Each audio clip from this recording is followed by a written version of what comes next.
For those of you who don't know yet, who is Naomi? She is an amazing educator in real life and also in the virtual space. Her page in website and TPT store is called Read Like a Rockstar. I will be posting today all her links on our website, so you can go to our profile and find it there. And what she's been doing this past last year, she's been raising two kids because she has a baby. So she had to have a take of leave from teaching elementary school level.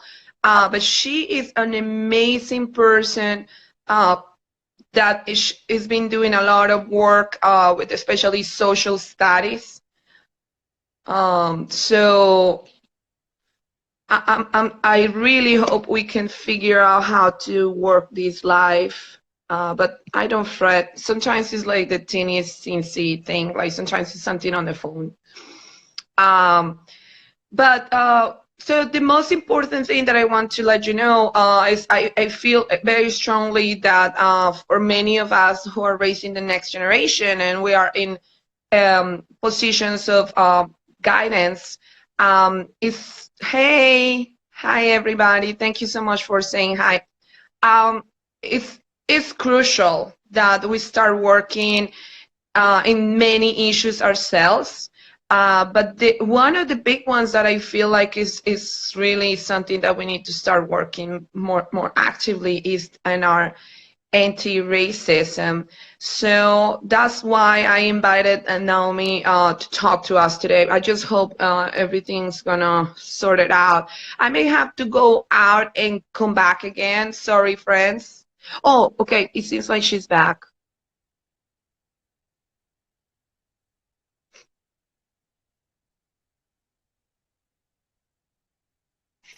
Can you hear me now?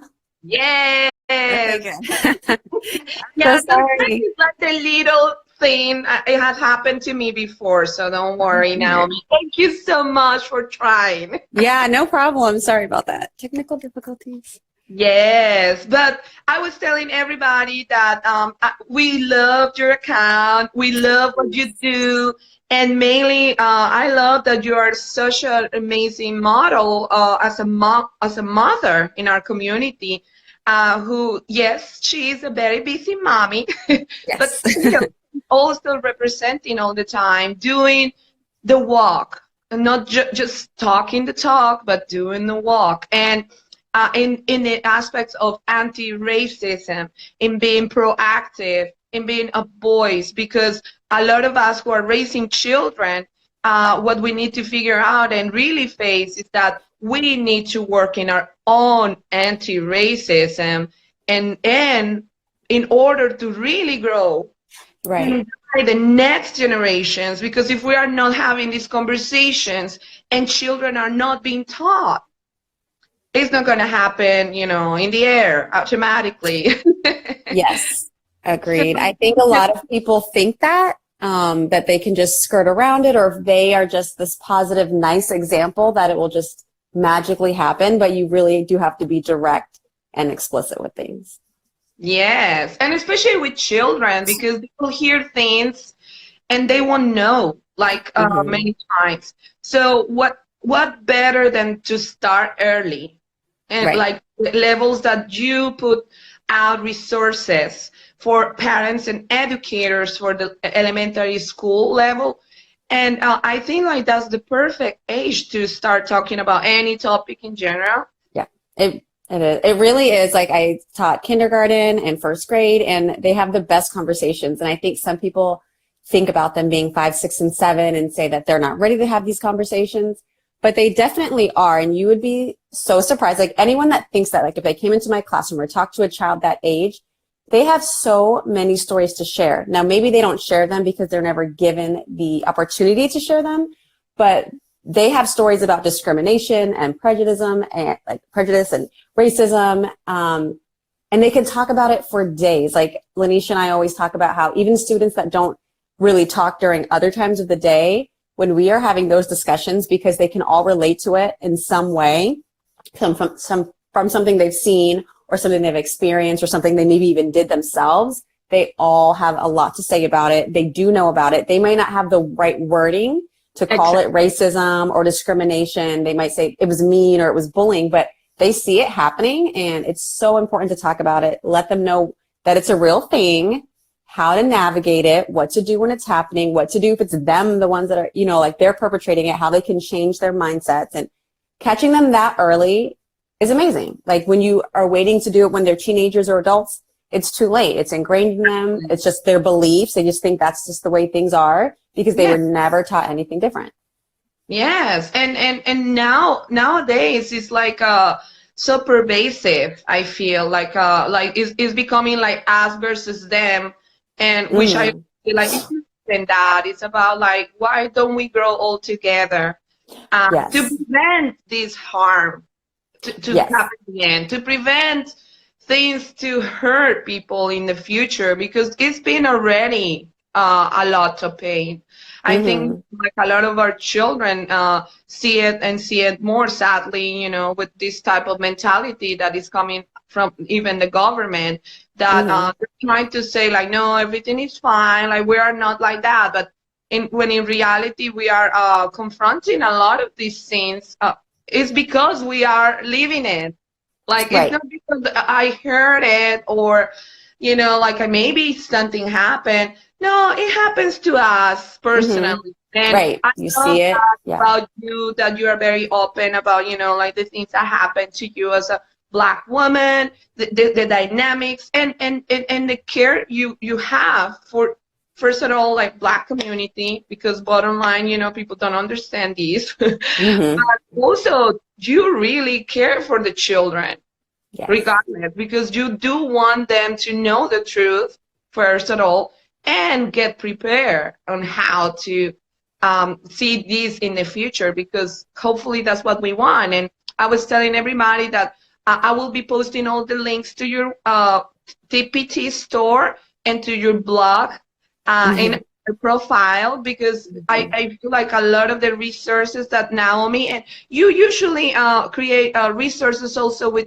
another account. Yes, it's Education with an Apron. Her name is Lanisha Tab, and she's actually, like, she came to me after the election in 2016, and we were both just kind of devastated, and we're like, we have to do something about this. Like, something has to change in the classrooms. Like, think about all of the kids that we have in the classrooms, like teachers as a whole, that we are churning out, that are growing up to become these adults that think it's okay to vote for somebody that speaks this way and acts this way and treats people from different cultures and backgrounds this way. And we're like, we could really like make a difference if we are intentional about it, you know, from early on. And we started to create these social studies resources and try to start having these conversations in the classroom. And we always encourage our kids to bring that conversation home, talk to your parents about what we've been learning about, because they may not know this stuff because they weren't taught this same way. And yeah, it's been such a game changer in the classroom, and it's just made us feel just so excited about what our kids are like now empowered to do, and like the people that they will grow up to be. And all of our students, like not just our Black and brown students, but our white students too, you know, like teaching them about,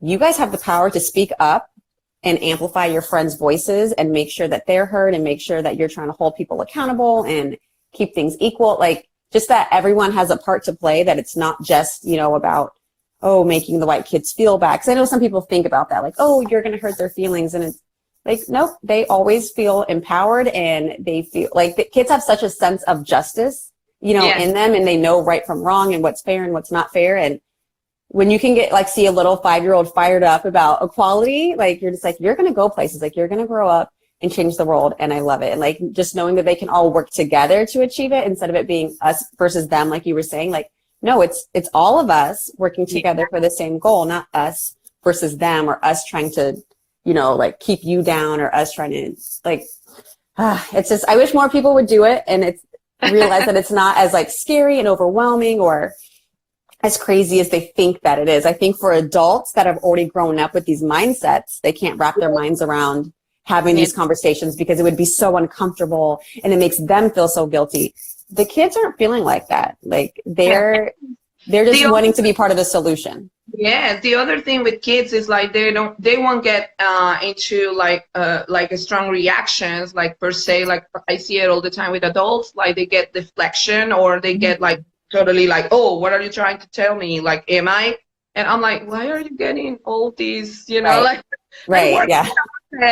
like children do not react like that because they are seriously many times they're most truthful in the room. Yes, Like they they will tell are. something like right away. Like if you look a certain way or you have something funny, they will tell Yes. you.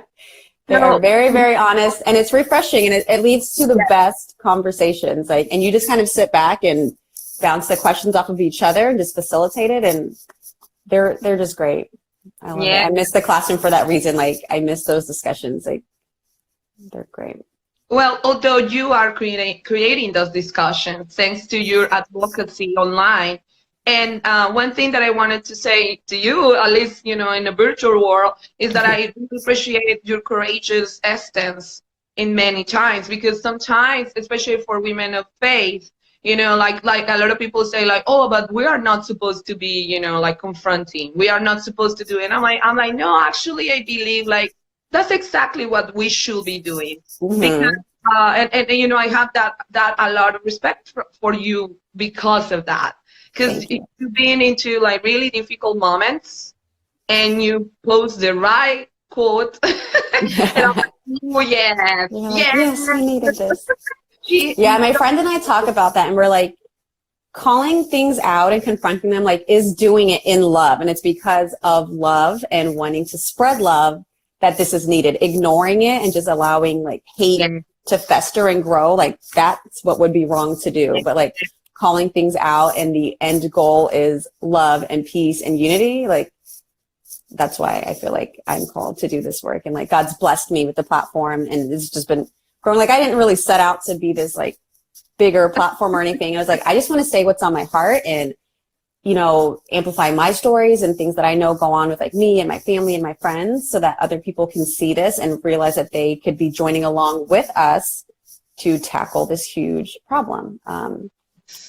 But for me, coming from you is such a refreshing, like I am also a mother, and constantly I am, you know, like putting boxes, you know, like, oh, but you are this, like you're supposed to behave this way, or, you know, and that's when I found your account. I was like, oh, she is a mom, she is a teacher, she's like a woman of faith. Do it all.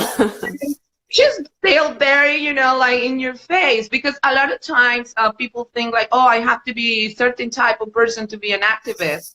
And that is not true. Like the only thing you need to do is like having a voice and having a strong, you know, passion about like, you know, like say, no, this is not all right. Like I want to do something about it. And I think it's so needed at this moment, especially, you know, everywhere in the world. Yes. So to show the world that no, activists are not just one type of person or liberal or, you know, like inclined to do certain things. No, we can be all activists. We can all have a voice to say, this is wrong, I don't like it, and support others, because that's the other part of, you know, I feel like anti-racism work needs to get in showing up for each other. In saying like, okay, I'm not gonna let that my brothers and sisters being treated this way. So I think like there are a lot of intersections where we can show more solidarity, do better work at this moment, and I think if we start showing that to the children, we can have better outputs in the future.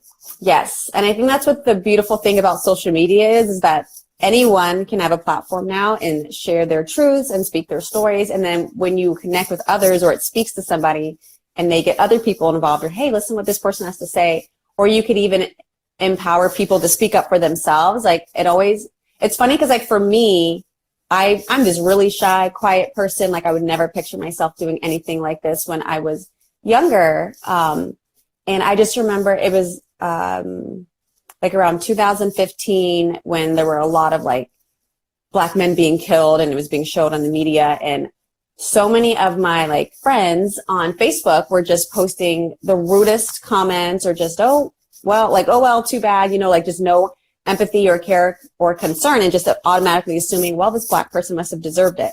And it made me think about like when I got arrested. I don't know if you know the story, if you've watched my story, but when I was 26, I was arrested for no reason. Like I was literally standing on the sidewalk and I remember looking down at my phone and getting shoved off of the sidewalk by this white male.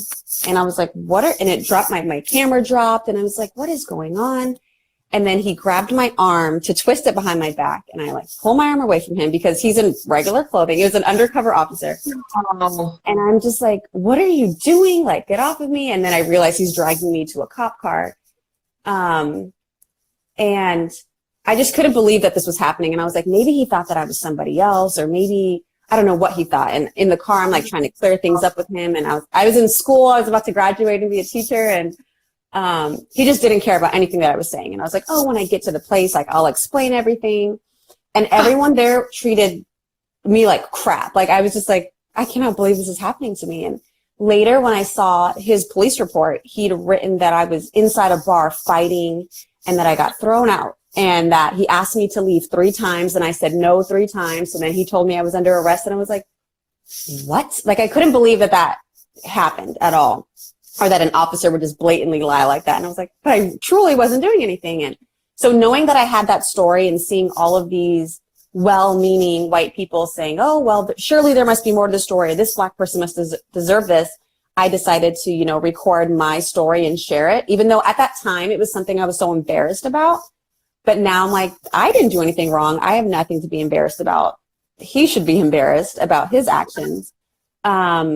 And when I shared that, so many people that, you know, like know me and know the way that I am and the way that I carry myself were like, well, I can't believe that happened to you. And it's like, well, think about all the other people that you just automatically assume because they're Black that they must have deserved it. Like, I truly did nothing wrong and I didn't deserve it. Like, this stuff really happens. And once I saw that I could like use my own stories to open people's eyes, and it's sad that that's what it takes. Yeah. You know, it has to be some painful story of somebody that they trust and know to be believable. But if that's what it takes, that's what it takes. So I was like, you know what? I have a lot of people looking at me that see me as a trustworthy figure. It's like, if I can speak my truth and change some minds, that's what I'll start with. And that's kind of when I got started.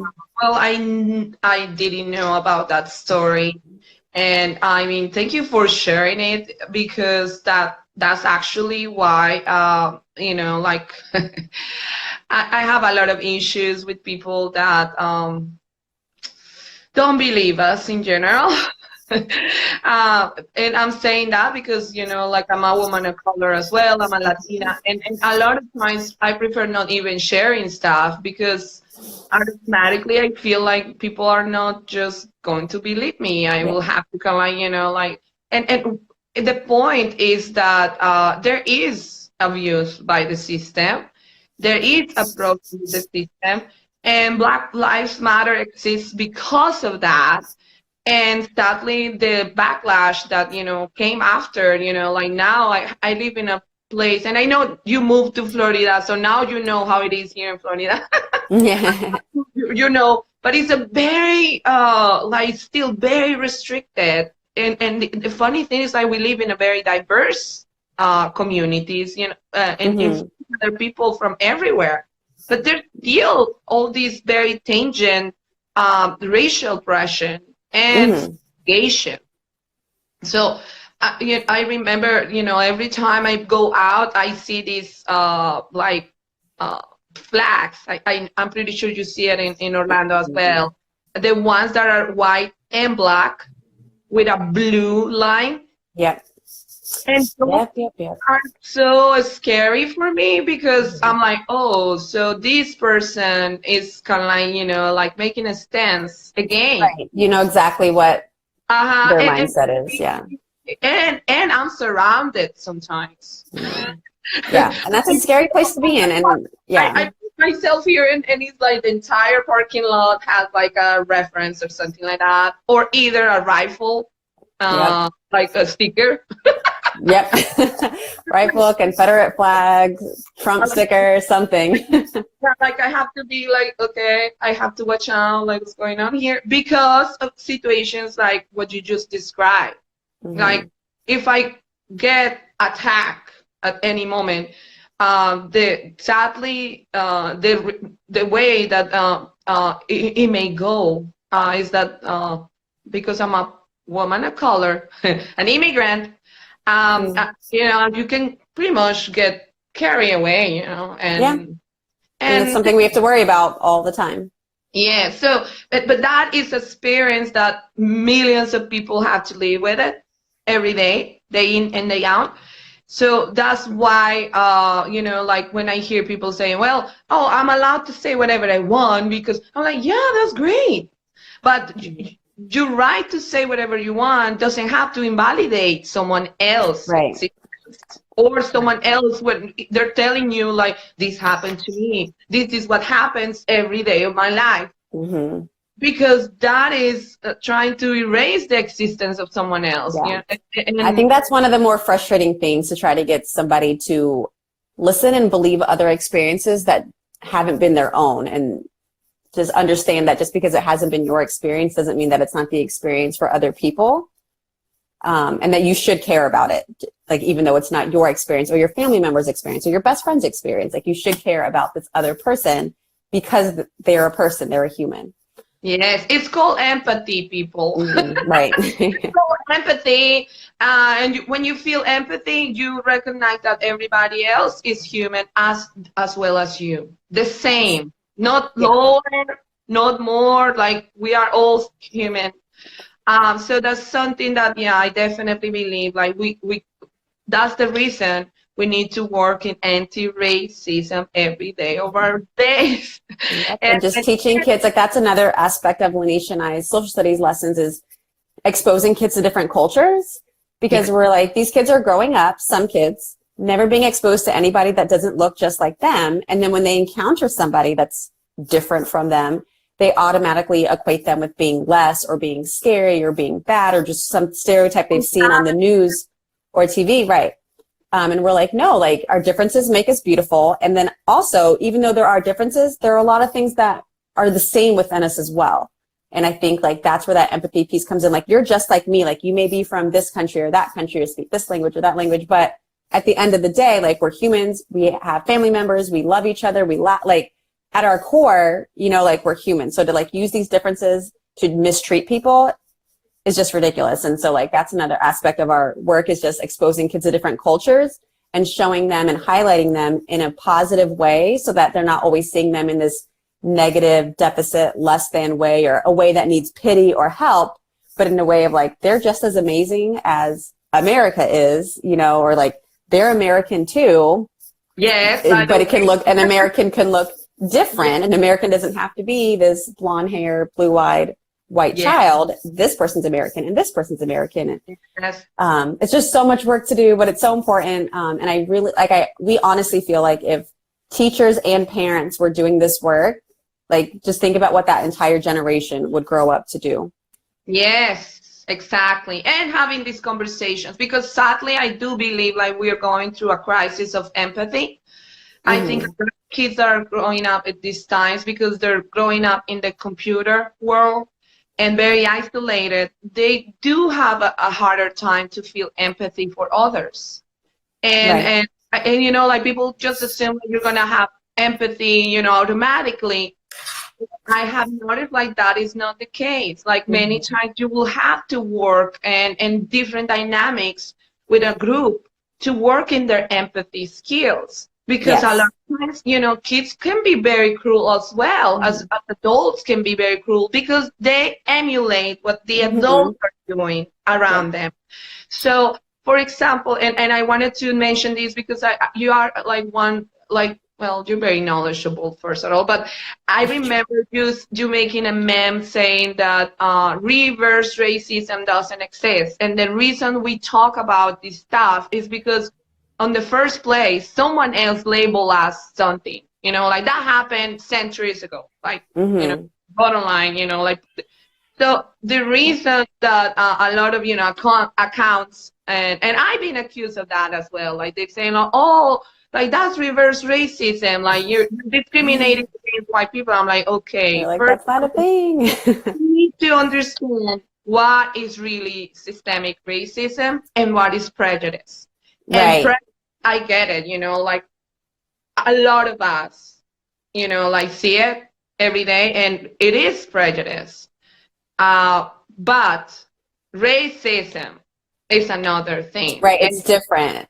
And then when yes, someone brings up reverse racism, you realize like, okay, now I have to go back 10 steps and explain this to you so you can understand this, you can understand this, and it yes, can be and exhausting. it shouldn't be like that, because you know I think like that always comes when people get very defensive and in a reaction, instead of getting into their let's learn mode. And really understand, and I have to, like, I try to do it with people that are very close to me, because I'm sick and Mhm. tired to explain everything for everybody. What I'm been doing lately is like, you know how to read, you know how to Google it, Yeah. Look go it for up. it. Here's some articles. Yeah. I can't always, like the same way that I like inform myself and like read and want to know more and want to know more. You can do the same thing if you truly Yes, are I like wanting to answer these questions that you're asking me, like look it up. Yeah, if you are a person who really is listening to this conversation and saying, "Oh, I really don't understand what they're talking about," like seriously, that's something that I will, you know, invite you to do. Like maybe you do want to understand what's the difference between, like, what is reverse racism, which is not really a real thing. Right. Look it up. Look it up, because that's how I've been learning as well. And I am very thankful that I encounter accounts like yours, like Read Like a Rock Star, to make me more aware of situations. Like, for example, with Dr. Seuss, you know, like when the thing that with Dr. Seuss came up, I never heard about that until your account and other like Conscious Kid. Yeah, and that's where I got it from. No, actually, a guy at school emailed it out a few years ago, and I was like, what? And then I started to do my own research, looked into it, and then made the decision for myself, and then started to try to educate other people Yeah. about it as well. Oh, my baby just woke up. Okay, so I can hear it. do you want to finish with some message for the people that are listening to this message? Yes, I just think for parents, just thinking about a lot of DMs that I get from parents that have, you know, kindergarten, first grade, preschool students, even just saying that they want to have these conversations, but they don't want to expose them to all of that yet, or they're so innocent, they don't want to burst their bubble, or it's not as scary as you think it is. And you'll be so happy that you had these conversations, because once you have one, it makes the next one a little bit easier and the next one a little bit easier. And I think it just makes it easier to have conversations or call things out when they happen later on, because you've already had this other conversation. You can say, remember when we talked about stereotypes? That's a stereotype. So when you see someone like that, don't think that's all people from that country. Or remember when we talked about racism? That comment that that person just made, that was racist. And here's why we don't say that. And it just makes it so much easier to navigate things. And it doesn't make your kid this racist, fearful person or whatever it is that they're afraid of. It makes them better humans, actually. I was like, and not having the conversations, your kid's going to grow up to be exactly what you're hoping they don't grow up to be. And you're going to be wondering how they became this thing, because you're not racist and you didn't do this and you didn't do that. But it's because you never had the discussions and never were explicit with it. Okay, he's getting really fussy. I know, me. Okay, bye. Sorry. Thank you so much. Have a great day. Okay.